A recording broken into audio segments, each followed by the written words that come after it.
저도 이렇게 작성하는 게 그리 쉽지만은 않더라고요. 그래서 우리가 방금 전에 작성한 web.xml 파일, sun.xml 파일, webservice.xml 파일을 모두 web.inf 폴더 밑에다가 위치시키면 됩니다.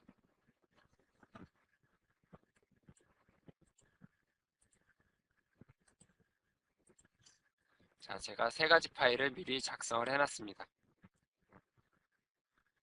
자, 이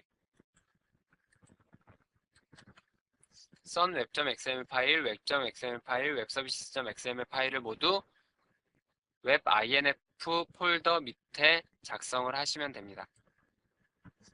자, 그 다음에 여기까지가 작성이 끝났으면 자, 이제 와르 파일을 여러분들이 생성하시면 됩니다. 자, 와르 파일을 생성하는 건 자르라는 자르 툴을 이용해서 와르 파일을 생성하실 수 있어요. 그래서 자르 파일을 이용해서 와르 파일을 생성하는데요. -cvf 옵션은 새로운 그 압축 파일, 자바 압축 파일을 생성하기 위한 옵션입니다.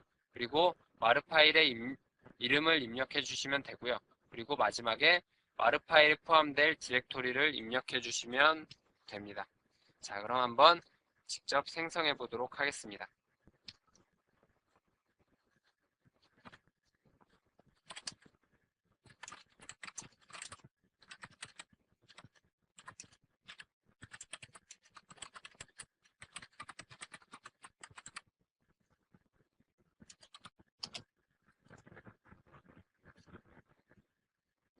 자, 이와 같이 하위 디렉토리에 포함되어 있는 모든 파일까지 모두 압축이 된 것을 확인하실 수가 있습니다. 자, 그래서 dir을 해보면 여러분들 이제 새롭게 hello service.war 파일이 생성된 것을 확인할 수 있을 거예요. 자, 이제 war 파일 패키징이 모두 완료가 됐고 이제 war 파일을 여러분들이 직접 배포하시면 됩니다. 자, 이 배포하는 과정은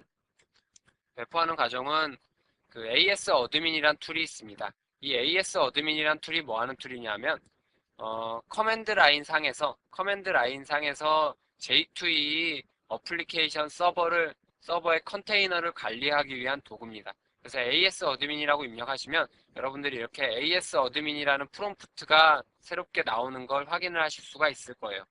자, 근데 이 AS 어드민이라는 이 툴을 사용해서 웹 서비스를 배포하기 위해서 여러분들이 그 웹 서비스 패스워드가 작성된 파일을 필요로 합니다. 그래서 우선 패스워드가 작성된 파일을 하나 새롭게 제가 작성을 하도록 하겠습니다.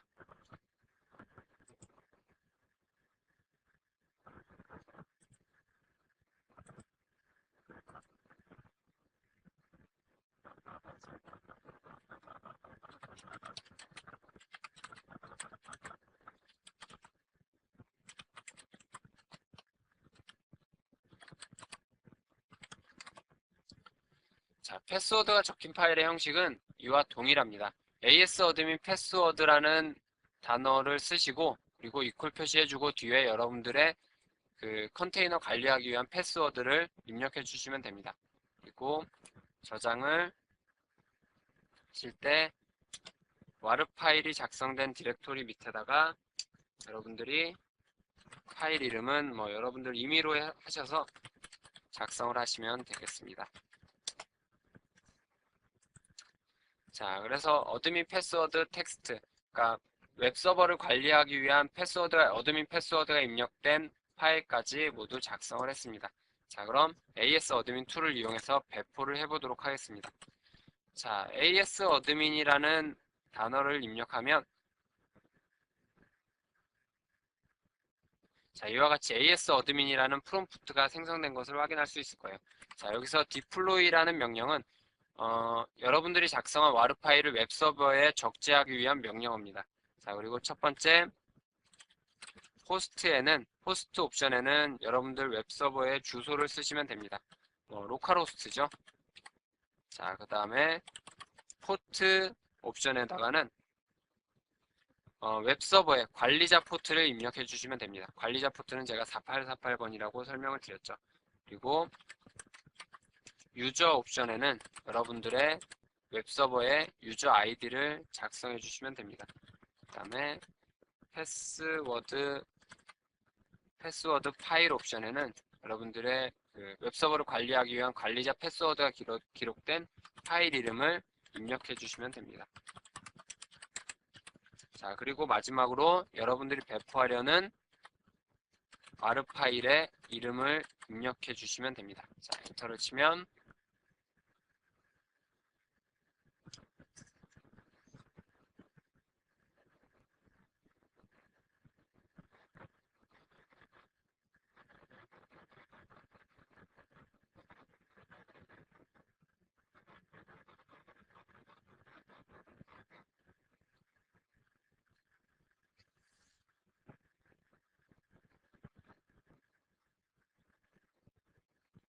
자, 디플로이가 성공적으로 실행되었습니다 라는 메시지가 출력이 됐습니다.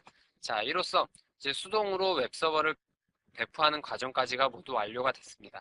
자, 우리가 지금까지 했던 과정을 한번 정리해보면 우선 와르 파일을 생성하기 위한 디렉토리 구조에 맞게 디렉토리 구조를 변경을 했고요.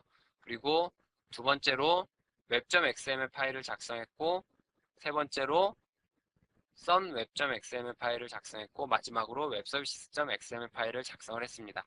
그리고 지금까지 작성된 내용을 가지고 자르 툴을 이용해서 와르 파일로 패키징 과정을 거쳤고요. 그 다음에 AS 어드민이라는 웹서버 컨테이너 관리자 툴을 이용해서 커맨드 라인에서 관리할 수 있는 툴을 이용해서 우리가 수동으로 와르 파일로 패키징한 와르 파일을 웹서버에 적재했습니다. 자, 그럼 한번 확인을 해볼까요?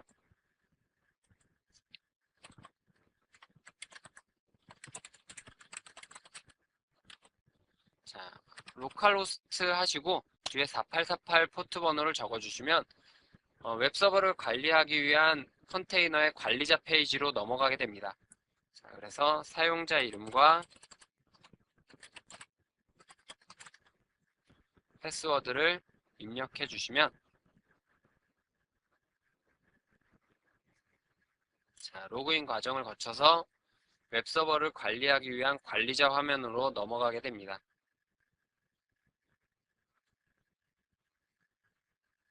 자, 13장을 설명드릴 때 이렇게 유난히 중간중간 끊기는 곳이 좀 많네요. 자, 제 컴퓨터가 아주 빠른 슈퍼컴퓨터였으면 이런 일이 없었을 텐데 약간 죄송스러운 마음도 드네요.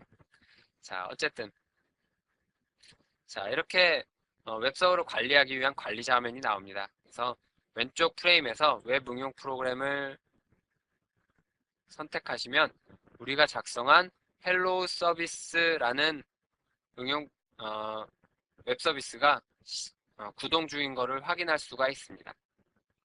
자, 컨텍스트 루트는 헬로 작사 RPC로 되어 있네요. 자, 그럼 우리가 지금까지 적재 과정을 거쳤는데요. 한번 WSDL 문서를 3절에 썼던 것처럼 확인할 수 있는지 한번 입력을 해보도록 하겠습니다. 자, 로컬호스트에 8080 포트번에 우리가 컨텍스트 루트는 작스 RPC였죠. 그리고 우리가 종점 주소는 헬로우로 입력을 했습니다. 그리고 WSDL 문서를 확인하기 위해서 마지막에 물음표를 붙이고 WSDL 입력해 주시면 WSDL 문서를 확인하실 수가 있다 그랬죠.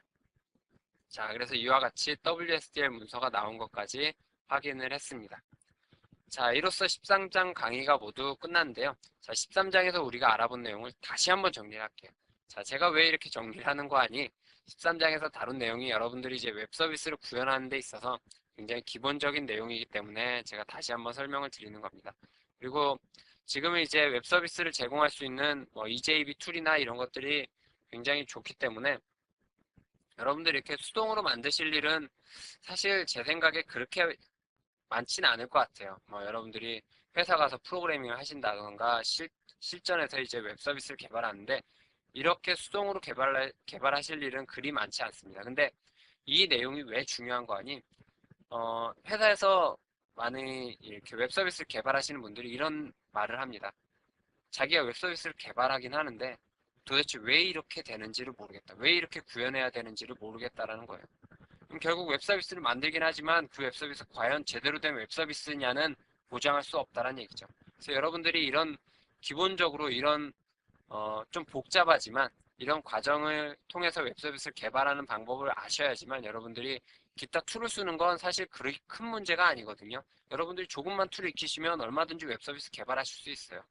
그런 것보다 더 중요한 게 그 과정까지가, 그 결과까지 도출되기가 왜 그런 과정을 거쳐서 나오게 됐는지를 아셔야지 여러분들이 실전에서 정말 제대로 웹 서비스를 사용하실 수가 있습니다. 그래서 이렇게 제가 여러 번에 걸쳐서 그렇게 많지 않은 내용임에도 불구하고 계속해서 설명을 드리는 거예요. 자, 어쨌든 우리가 했던 과정을 다시 한번 정리해 보자고요.